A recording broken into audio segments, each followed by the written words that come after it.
அனைவருக்கும் வணக்கம். நான் டாக்டர் ஜெனிஃபர் டயனா, இயற்கை மற்றும் யோகா மருத்துவர். சமீப காலமாக டிவோர்ஸ் ரேட் ஜாஸ்தி ஆகிட்டு இருக்கு. இதற்கு காரணம் பெண்கள் ரொம்ப படித்ததுனால ரொம்ப அவங்களுடைய எம்பவர்மெண்ட் ஜாஸ்தி ஆயிடுச்சு. அதனால ஒரு எழுச்சியாக தான் இந்த டிவோர்ஸை பார்க்குறாங்க அப்படிங்கிற ஒரு கருத்து நிறைய பேருக்குள்ளே இருக்குது. இது முற்றிலும் ஒரு தவறான கருத்து. இதற்கு ஒரு எக்ஸாம்பிள்ஸை நிறைய சொல்லலாம். இது ஒரு உளவியல் மனநலம் சார்ந்த விஷயமும் கூட. என்று ஒரு பெண் தன்னால் ஒரு உறவுக்குள் தன்னை கடந்த ஒரு சூழ்நிலையில் வாழ முடியவில்லையோ அப்பொழுது அவள் வெளியேற நினைக்கிறாள். இது பழைய காலத்துலேயும் நடந்துட்டு இருந்த விஷயம்தான். ஆனால் பழைய காலங்களில் இது ரொம்ப ரேராக தான் நடந்துச்சுது. காரணம் என்னென்னா, பெண்களுக்கு பொருளாதாரத்தில் அவங்க இண்டிபெண்ட்டாக கிடையாது, விமன் எம்பவர்மெண்ட் கிடையாது, இண்டிவிஜுவாலிட்டி இல்லை, க்ரோயிங் இண்டிவிஜுவல்ஸாக அவங்க இல்லை. அதனால பட் இப்போ இதெல்லாம் அப்படியே தலைகீழ மாறிடுச்சு. அதனால பெண்கள் தங்களுடைய கருத்துக்களை சுதந்திரமாக எடுத்து வைக்கிறார்கள். இது சரியா தவறா அப்படிங்கிற கோணத்தில் பார்க்கும்போது எல்லா பெண்களும் எடுக்கும் முடிவு சரியானதும் அல்ல, சில நேரங்களில் எல்லா பெண்களும் எடுக்கும் முடிவு தவறானதும் இல்லை அப்படிங்கிற லெவலில் தான் இருக்குது. அது அந்த சூழ்நிலையை பொறுத்தது, depends on the situation. Recently AR ரஹ்மானோட ஒய்ஃப் சாகிரா பானு அவங்க ஒரு அறிக்கை வெளியிட்டிருந்தாங்க. இந்த உறவில் சிக்கல் இருப்பதாகவும் பதட்டத்தோடு வாழக்கூடிய ஒரு சூழ்நிலை இருந்ததாலும் நான் அந்த உறவை விட்டு விலகுகிறேன்னு சொல்லி 29 வருடங்களுக்கு அப்புறம் தன்னுடைய திருமண பந்தத்தை முடித்து கொண்டார்கள். அதே போல் ஷேக் மெஹராங்கிறவங்க துபாய் நாட்டு இளவரசி, அரசருடைய மகள். அவர் ஒரு அழகான ஒரு சின்ன ஒரு சென்டென்ஸில் ரொம்ப அழகாக அந்த உறவை முடித்துக் கொள்வதற்கான காரணத்தை வெளியிட்டிருந்தார். இங்கிலீஷில் போட்டிருந்தாங்க, dear husband, you are occupied with many companions. I hereby declare our divorce. I divorce you, I divorce you, I divorce you அப்படின்னு குறிப்பிட்டிருந்தாங்க. முத்தலக் முறைப்படி அவர்கள் விவாகரத்து செய்து விட்டதாக போட்டிருந்தாங்க. அதாவது இந்த இடத்துல 2 பேரோட இடத்துலையும் பார்த்தீங்கன்னா பெண்கள் முன்ன சொல்லியிருக்காங்க, அதாவது நாங்கள் டிவோர்ஸ் பண்ணுறோம் அப்படின்னு சொல்லியிருக்காங்க. பொதுவாக பிரபலங்களாக இருக்கட்டும் இல்லது ஆண்களாக இருக்கட்டும், முடிந்த மட்டும் ஆண்கள் சைட்லேருந்து தான் அந்த டிவோர்ஸ் ஃபஸ்ட் நோட்டீஸ் வருது. அதுக்கப்புறமா தான் பெண்கள் அதற்கு பதிலடி கொடுக்கும் விதமாகவோ அல்லது சொல்கிற விதமாகவோ அமைஞ்சுது. ஆனால் இந்த 2 பேரோட கேஸ்லையும் பெண்கள் அவங்களுடைய அறிக்கையை வெளியிட்டிருந்தாங்க. ஒரு வகையில் பெண்கள் சுதந்திரத்தை காமிச்சிருக்காங்க. ஆனால் இதில் எவ்வளவு தவறுகள் இருக்குது, எவ்வளோ சரி இருக்குங்கிறத பற்றி நான் அலச வரல. ஆனால் அவங்க சொன்ன ஒரு கருத்தை மட்டும் நான் எடுத்துக்க விரும்புகிறேன். குறிப்பாக இந்த துபாய் நாட்டு இளவரசி சொன்ன விஷயம், ஜூலை மாதம் 2024 அந்த அறிக்கை வெளியிட்டிருந்தாங்க. அவங்களுக்கு திருமணம் ஆகி 1 வருஷம் ஆகியிருந்தது, ஒரு பெண் குழந்தை இருந்தது. அதர் கம்பேனியன்ஸோட நீ அதிகமாக நேரத்தை செலவிடுகிறாய், உனக்கு என்னுடனோ அல்லது நம்முடைய குழந்தையுடனோ செலவழிக்க நேரம் இல்லை, அதனால நான் இந்த பந்தத்தை முடித்துக்கொள்ள விரும்புகிறேன். எவ்வளோ ஒரு கஷ்டமான சூழ்நிலையில் இருந்திருந்தா இந்த வார்த்தையை அவங்க வெளியிட்டிருப்பாங்க. அதாவது தன்னுடைய கணவர் தனக்கு மட்டும்தான் என்று நினைக்கக்கூடிய எண்ணம் எல்லா பெண்களுக்கும் இருக்கும். அந்த சூழ்நிலையை தாண்டி தன்னுடைய கணவனுக்கு வேறு உறவுகள் இருக்கிறது என்று தெரிந்தவுடன், தன்னை விட தன் குழந்தையை விட வேறு ஒருவருக்கு அவர் இம்பார்ட்டன்ஸ் கொடுக்குறாருன்னு தெரிந்தவுடனே அந்த பெண்ணால் பொறுத்து கொள்ள முடியாமல் எடுத்த முடிவு அது. ஸோ இந்த டிவோர்ஸ்க்கு இது ஒரு காரணமாக இருக்கும் பொழுது இன்னும் பல பெண்கள் டிவோர்ஸ் ஆகிறதுக்கு அல்லது இவங்களே முன்னெடுத்து சென்றாலும் சரி, இல்லை ஆண்கள் டிவோர்ஸ்னு ஒரு விஷயத்தை கொண்டு வர்றதுக்கும் அடிப்படை காரணமாக பொதுவாக இருக்கக்கூடிய ரேட்டில் ஃபஸ்ட்டு இருக்கக்கூடியது என்னென்னா ஆர்கியூமெண்ட்.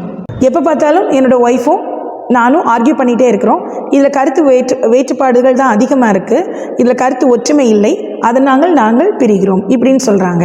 இந்த கருத்து வேறுபாடு எங்கேருந்து ஆரம்பிச்சுது? பொதுவான ஒரு காரணம் கருத்து வேறுபாடுன்னு சொல்லிடுவாங்க. பட் இந்த கருத்து வேறுபாடு எங்கிருந்து ஆரம்பிச்சுது, அதற்கான காரணங்கள் என்னங்கிறத கொஞ்சம் பார்க்கலாம். 1, இன்றைக்கி சோஷியல் மீடியா கொடுக்கக்கூடிய இன்ஃப்ளூயன்ஸ், மீடியா, மூவிஸு இதெல்லாம் கொடுக்கக்கூடிய இன்ஃப்ளூயன்சஸ். அடுத்தது பெண்கள், நான் ஏற்கனவே சொன்ன மாதிரி க்ரோயிங் இண்டிவிஜுவல் ஆகிட்டாங்க, விமன் எம்பவர்மெண்ட் ஆகிடுச்சுது, இண்டிபெண்ட் ஆகிட்டாங்க, சம்பாதிக்கிறாங்க, நல்லா படிக்கிறாங்க, பெண்கள் எட்டாத துறையே இல்லை, என்னால் தனித்துவமாக நிற்க முடியுங்கிற எண்ணம். 3வது அவங்களுக்கு மணி அப்படிங்கிற ஒரு விஷயம் வருது. அதாவது என்னால் என்னுடைய சுய சம்பாத்தியத்தில் என்னையும் என் குழந்தைகளையும் பார்த்து கொள்ள முடியும் என்ற எண்ணம் பெண்களுக்கு வருகிறது. எப்போனா கணவன் தவறாக இருக்கும்பொழுது தான். சரியாக இருக்கும்போது எந்த பெண்ணுக்கும் வர்றது கிடையாது. தவறாக இருக்கும் பொழுது மட்டும்தான் இந்த எண்ணம் பெண்களுக்கு வருகிறது. அடுத்தது இன்ஃபிடெலிட்டி. அப்படின்னா என்னன்னா, ஒரு பெண் அல்லது ஆணிற்கு எக்ஸ்ட்ரா மேரிட்டல் அஃபேர், அதாவது திருமணத்துக்கு புறம்பான உறவுகள் இருப்பது. ஸோ இது இன்னைக்கு சமூகத்தில் இன்றைக்கு நேற்று அல்ல, பல தொன்று காலமாக நடந்து வருகிறது. ஆனால் ஒரு 10 வருஷத்துக்கு முன்னாடி வரைக்கும் அதுக்கு ஒரு கட்டுப்பாடு இருந்தது. ஆனால் இந்த 10 வருஷத்துக்கு உள்ள ரொம்ப நம்ம சமூகம் கெட்டு போயிடுச்சு. அதுக்கு காரணம் ஒன்று சோஷியல் மீடியா, இன்னொன்று மூவிஸ், மீடியாஸ் எல்லாம் தான். காரணம் என்னென்னா, கைக்குள் அடங்கக்கூடிய செல்ஃபோன் வழியாகவே பல விதமான சூதாட்டங்கள் எப்படி இருக்குதோ அதே மாதிரி எக்ஸ்ட்ரா மேரிட்டல் அஃபேர்ஸ் வந்துட்டு இருக்குது. அந்த காலத்தில் எப்போவாவது ஒரு வாட்டி பார்ப்பாங்க, பேசுவாங்க, அப்புறம் அவங்க வீட்டுக்கு போவாங்க. அந்த மாதிரி தவறுகள் நடந்துட்டு இருந்துச்சு. ஆனால் இப்போ அப்படி இல்லை. தன்னோட வீட்டுக்குள்ளேயே அந்த பொண்ணும் இருப்பா, தன்னோட வீட்டுக்குள்ளேயே அந்த பையனும் இருப்பான். ஆனால் 2 பேரும் ஃபோன் மூலமாக கான்டாக்ட் பண்ணிக்கிட்டாங்க. ஃபோன் போய் காலம் போய் இப்போ செல்ஃபோனுன்னு வந்துருச்சுது. ஸோ இந்த செல்ஃபோனில் இன்ஸ்டாகிராம், ஃபேஸ்புக்கு, அப்புறம் வந்துட்டு எக்ஸ் வலைத்தளங்கள், இப்படி பல வலைத்தளங்களின் அடிப்படையில் வாட்ஸ்அப் மூலமாகவும் அவர்கள் சேட்டிங் பண்ண ஆரம்பிக்காங்க. இதை பற்றி ஏற்கனவே நாங்கள் வீடியோஸ் போட்டிருக்கோம், செக்ஸ்டிங் அப்படிங்கிற டாப்பிக்கில். ஸோ இந்த மாதிரியான செக்ஷுவல் சேட்ஸ் வந்து அவங்களோட போக ஆரம்பித்து பின்னர் நாட்களில் அது அவங்களுக்கு ஒரு எக்ஸ்ட்ரா மேரிட்டல் அஃபேராக மாறிடுது. எந்த பெண்ணிற்கு தான் தாங்க முடியும்? ஒரு சம்பவத்தை நான் இங்கே சொல்ல விரும்புகிறேன். ஒரு ஆணும் பெண்ணும் குடும்பம் நடத்திட்டு இருக்காங்க. 3 வருஷம் ஆயிடுச்சு கல்யாணம் முடிஞ்சு. இந்த நேரத்தில் அந்த பெண் கண்டுபிடிக்கிறா, இந்த பையனுக்கு பல பெண்களோட தொடர்பு இருக்குது அப்படின்னு சொல்லிட்டு. இப்போது அந்த பையன் கேட்குறான், நீ மட்டும் ஒழுக்கமா அப்படின்னு. ஏன் அப்படி கேட்டான் அப்படின்னா, இந்த பெண்ணிற்கு ஆண் நண்பர்கள் இருக்காங்க. ஆண் நண்பர்களோட இவ பேசினது சாதாரண ஒரு விஷயத்தை தான் பேசியிருக்கா. என்ன விஷயம் தெரியுமா? அந்த ஆண் நண்பன் இந்த பெண்ணுக்கு கால் பண்ணி கேட்டிருக்கான், என்னுடைய ஒய்ஃப் வந்து கல்யாணம் ஆகி 3 மாதம் ஆயிடுச்சு, இன்னும் கன்சீவ் ஆகலைன்னு வருத்தப்பட்டு அழுதுட்டு இருக்கா, என்ன பண்ணன்னு தெரியல அப்படின்னு சொல்லிட்டு. அவன் ஒரு இந்து மதத்தை சார்ந்த நண்பன், இந்த பெண் வந்து ஒரு கிறிஸ்தவ மதத்தை சார்ந்தவள். உடனே இந்த கிறிஸ்தவ பெண் என்ன சொல்கிறான்னா, எங்களுக்கு சர்ச்சில் ஒரு திருமண வகுப்பு எடுப்பாங்க, அதில் கொஞ்சம் டீட்டெயில்ஸ் கொடுத்துருக்காங்க, அந்த டீட்டெயில்ஸ் எல்லாம் நான் உனக்கு அனுப்பி தரேன், நீ அதை உன் ஒய்ஃப் கிட்ட கொடுத்து ஃபாலோ பண்ணு, ஸோ தட் உனக்கு வந்து கன்சீவ் ஆகிறதுக்கான வாய்ப்புகள் அதிகம்னு சொல்லியிருக்கான். ஸோ இவள் என்ன பண்ணியிருக்கான், அந்த இனிய இல்லறம்னு ஏதோ ஒரு புக் இருக்குது, அந்த புக்கை பார்த்து அவள் அந்த ஃபோட்டோஸ் எல்லாம் எடுத்து அதை அனுப்பிச்சி கொடுக்குறான். அதை அனுப்பி கொடுத்த உடனே அந்த பையனும் அந்த பொண்ணும் பார்த்து அவர்களுடைய வாழ்க்கையை தேடிக்கொள்கிறார்கள். இதை பார்த்துட்டு இந்த கணவனுக்கு குறுகுறுன்னு மனசு வருது. என்னன்னா, இப்போ இந்த பையனும் இவளும் தப்பாக பேசியிருப்பாங்களோ, ஏற்கனவே பல வாட்டி பேசியிருப்பாங்களோ, காலேஜ் படிக்கிற நேரத்துலேருந்தே நண்பர்களாக இருக்காங்களே, அப்போ இவங்க அப்படி பேசியிருப்பாங்களோ, இப்படி பேசியிருப்பாங்களோ, அப்படி எப்படி பேசியிருப்பாங்களோங்கிற எண்ணம் அந்த பையனுக்கு வந்துட்டே இருக்குது. இப்போ என்ன ஆகுது, இந்த பையன் ஒழுக்கக்கேடாக நடந்து கொண்டு இருக்கிறாங்கிறது இந்த பொண்ணு கண்டுபிடிச்சதுக்கு அப்புறம் தான் இந்த பொண்ணுக்கு ஏன் இந்த சம்பவம் நடந்ததுங்கிற விஷயம் புரிஞ்சுது. ஏன்னா அதில் பெரிய பிரச்சனை ஆயிடுச்சு. இந்த பிரச்சனை ஏன் வந்தது அப்படின்றத இவளால் அப்பொழுதுதான் புரிந்து கொள்ள முடிந்தது. ஏன்னா இந்த பையன் திருமணமான மற்ற பெண்களுடன் தவறாக பேசிக்கொண்டிருக்கிறான். அந்த பெண்களும் அந்த தவறான செக்ஷுவல் சேட்டுக்கு ரிப்ளை கொடுத்துட்டு இருக்கிறாங்க. ஸோ ஒரு பொண்ணும் ஒரு பையனும் எக்ஸ்ட்ரா மேரிட்டல் அஃபேரில் இப்படி தவறாக பேசும் பொழுது தன் மனைவியும் அவ்வாறு தான் இன்னொரு ஆண் நண்பருடன் பேசியிருப்பாள் என்ற ஊர்ஜிதத்தை அவன் ஏற்படுத்துகிறான். இல்லது ஒரு கணக்கு போடுறான், தப்பான ஒரு கணக்கு போடுறான். இப்படி போட்டு அந்த பொண்ணு மேலே தேவையில்லாத பழிகளை போடுகிறான். ஒன்று. இன்னொரு கேஸ் ரீசெண்ட்லி நான் அவங்க கூட பேசிகிட்டு இருக்கும்போது அவங்க சொன்னது, விவாகரத்துக்கு காரணங்கள் இல்லாமல் போயிட்டு இருக்கு மேடம். ரீசெண்டாக ஒரு கேஸ் நான் பார்த்தேன் மேடம்னு சொல்லி ஒரு லாயர் என்கிட்ட பேசிகிட்டு இருந்தார். அந்த பெண்ணை அவங்க அப்பா வந்துட்டு காலேஜ் வாசல் வரைக்கும் காரில் கொண்டு விடுவாராம். இந்த பையனோட வீட்டுக்கு தெருமனையிலேருந்து கொஞ்சம் தூரம் உள்ளே நடந்து போகணும் அப்படிங்கிற ஒரே காரணத்துக்காக அந்த பொண்ணு இந்த பையன் வேண்டாம் அப்படின்னு சொல்லி டிவோர்ஸ் பண்ணுறான். இதெல்லாம் ஒரு காரணமா அப்படின்னு கேட்டு நான் சிரிச்சிட்டேன் உட்காந்து. நம்ம நியூஸ் பேப்பரில், மீடியாஸில் பார்த்துருப்போம், இருமுனா, தும்முனா, கொட்டாவி விட்டா, கொரட்டை விட்டா எல்லாம் டிவோர்ஸ் அப்படின்னு சொல்லிட்டு. அதே மாதிரி தான் கொஞ்சம் தூரம் நடக்க வச்சதுக்காக டிவோர்ஸ் நம்ம ஊர்லேயே, தமிழ்நாட்டிலேயே நடக்குது. ஸோ இப்படியாக நம்மளுடைய காரியங்கள் தேவையில்லாத டிவோர்ஸுக்கும் எடுத்துகிட்டு போயிட்டு இருக்கு.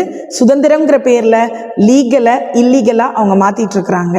சுதந்திரத்தை பேணி காப்பது தான் மிக முக்கியம். எவ்வளோ சுதந்திரம் கிடைச்சதோ பெற்ற சுதந்திரத்தை அதே அளவிற்கு பேணி பாதுகாக்க வேண்டும். ஒரு லிமிட்டுக்கு நாம் அதை யூஸ் பண்ணும்போது அது பிரச்சனை இல்லை. அது எக்ஸாம்பிள் ஃபோனாக இருக்கட்டும், லிமிட்டுக்கு யூஸ் பண்ணிங்கன்னா, உங்களோட தேவைக்கு யூஸ் பண்ணிங்கன்னா பிரச்சனையே இல்லை. வாட்ஸ்அப், ஃபேஸ்புக், இன்ஸ்டாகிராமை தொழிலுக்காக யூஸ் பண்ணுறவங்க நிறைய பேர் இருக்காங்க. அதன் மூலம் சம்பாதிக்கிறாங்க, அவங்களோட நெக்ஸ்ட் லெவல் க்ரோத்துக்கு யூஸ் பண்ணிட்டு இருக்காங்க. ஆனால் இன்னும் செக்ஸ்டிங்காகவும், பல பெண்களுடன் கடலை போடுறதுக்காகவும், இன்னும் நிறைய விஷயங்களுக்காக ஆண்களும் பெண்களும் பயன்படுத்திட்டு இருக்கிறாங்க. எவ்வளோ தவறான விஷயம் இல்லையா? இதே மாதிரி தான் நல்ல விஷயத்துக்காக இந்த டிவோர்ஸை எடுத்துக்கிட்டால் கூட தவறு கிடையாது. ஆனால் தேவையில்லாத சப்ப விஷயத்துக்கெல்லாம் இன்னைக்கு டிவோர்ஸ்னு போய் நிற்கும்போது மனது கனக்கிறது. பெண்களும் சரி ஆண்களும் சரி அர்பனைசேஷன் அப்படிங்கிற ஒரு விஷயத்துக்குள்ளே போயிட்டு இருக்காங்க. அர்பனைசேஷன்னா என்னன்னா, நகரப்புற வாழ்க்கைக்கு தன்னை அடிமையாக்கி கொள்வது.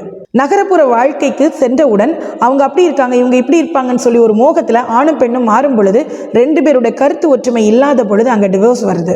இதுவும் டிவோர்ஸுக்கு மெயின் காரணமாக இருக்கிறது. சிம்பிளிஃபைட் லீகல் ப்ராசஸ், ஆல்ரெடி சொன்ன மாதிரி பிடிக்கலையா விட்டுட்டு போயிடுங்கன்ற லெவலுக்கு இன்னைக்கு லீகலும் ஓகே வேற வழி இல்லாமல் ஒத்துக்கிட்டாங்க.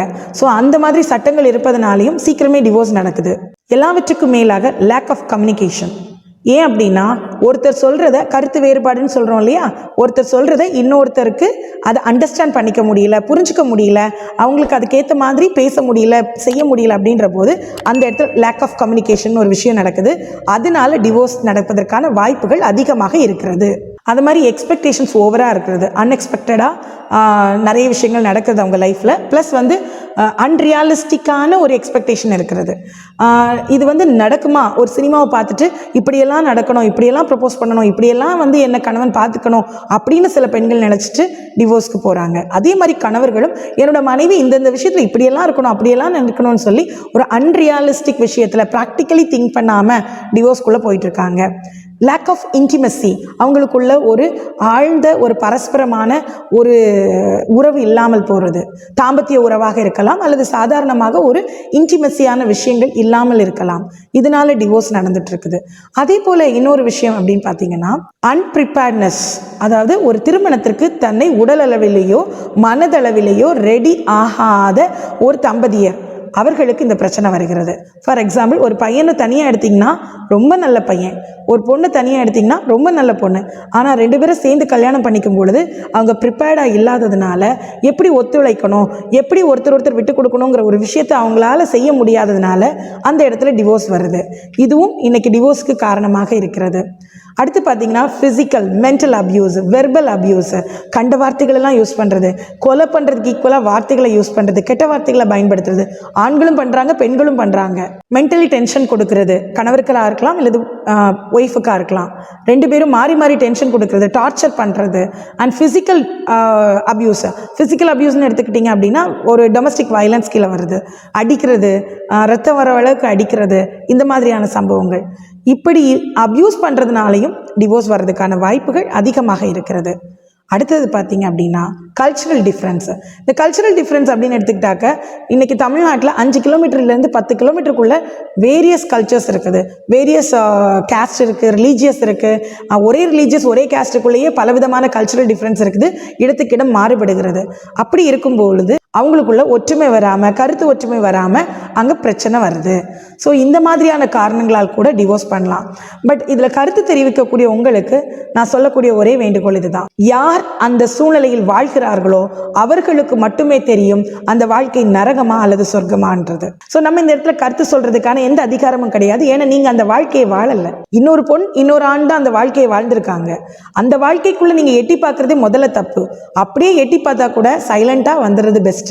நீங்கள் அந்த இடத்துக்குள்ள இப்படி இருக்குமோ அப்படி இருக்குமோன்னு சொல்லி கற்பனைகளுடன் பல விதங்களில் நீங்கள் எக்ஸாஜரேட் பண்ணுறது மிகப்பெரிய தவறு.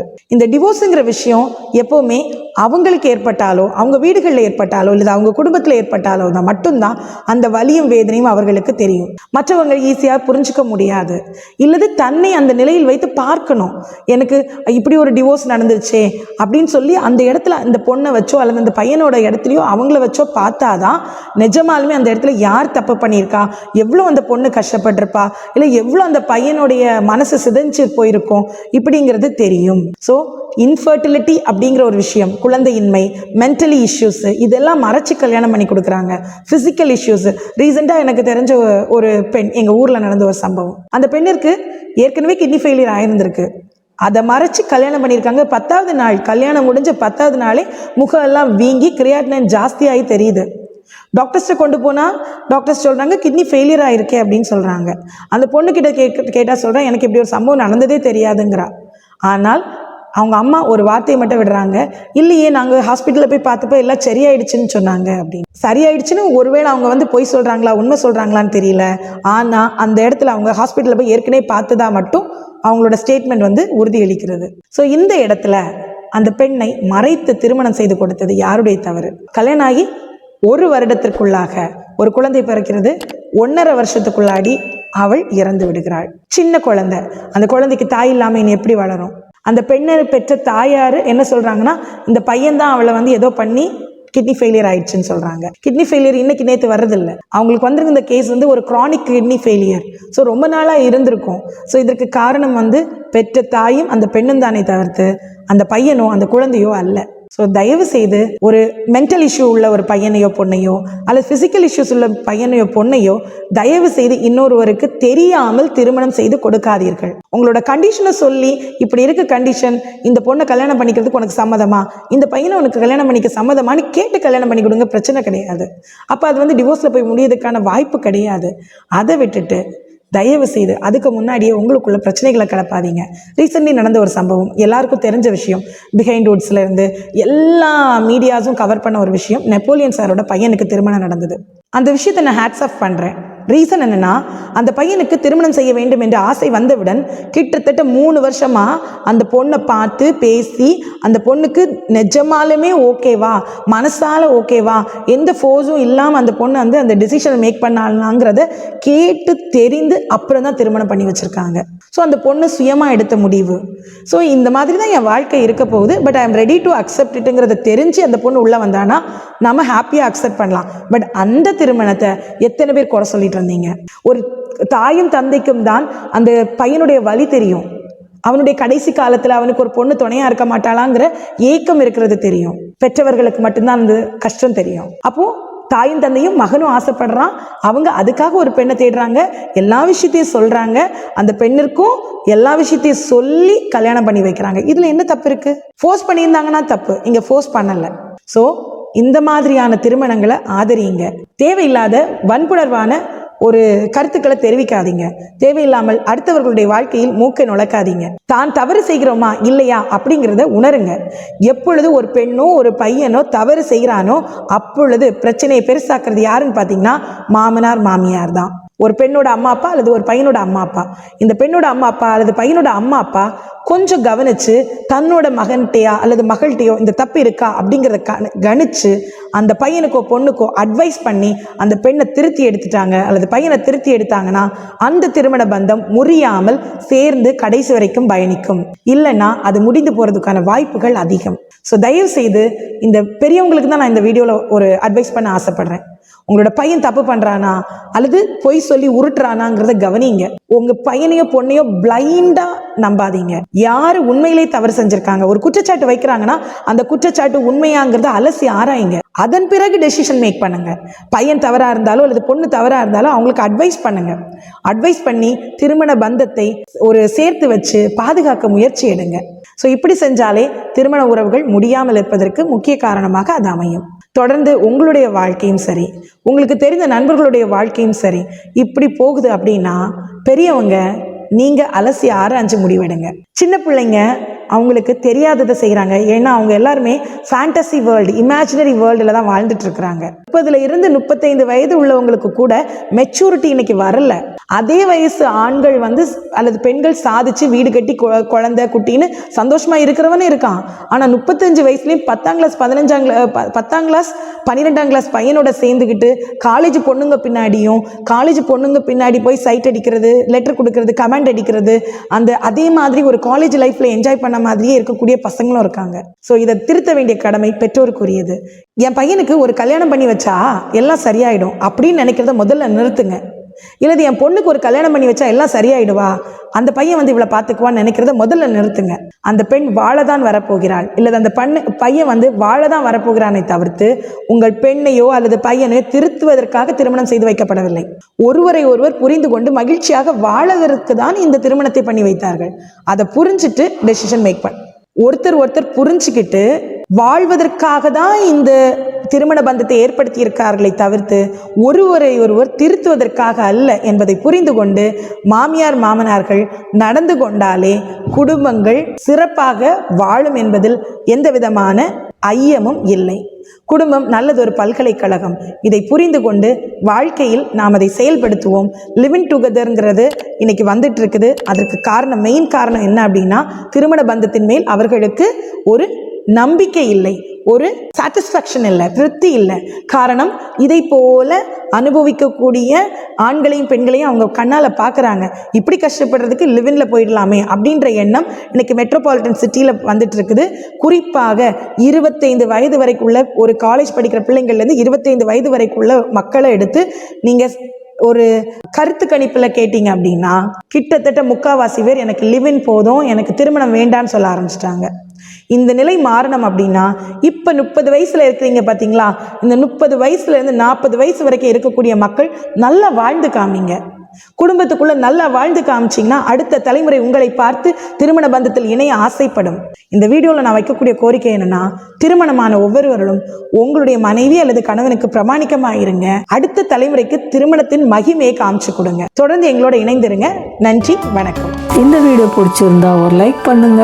வீடியோ பத்தின கருத்துக்களை கமெண்ட் பாக்ஸ்ல சொல்லுங்க. மாஸ்டர் மனோ சேனலை சப்ஸ்கிரைப் பண்ணாதவங்க சப்ஸ்கிரைப் பண்ணிக்கோங்க. Stay healthy, stay happy. Thank you for வாட்சிங்.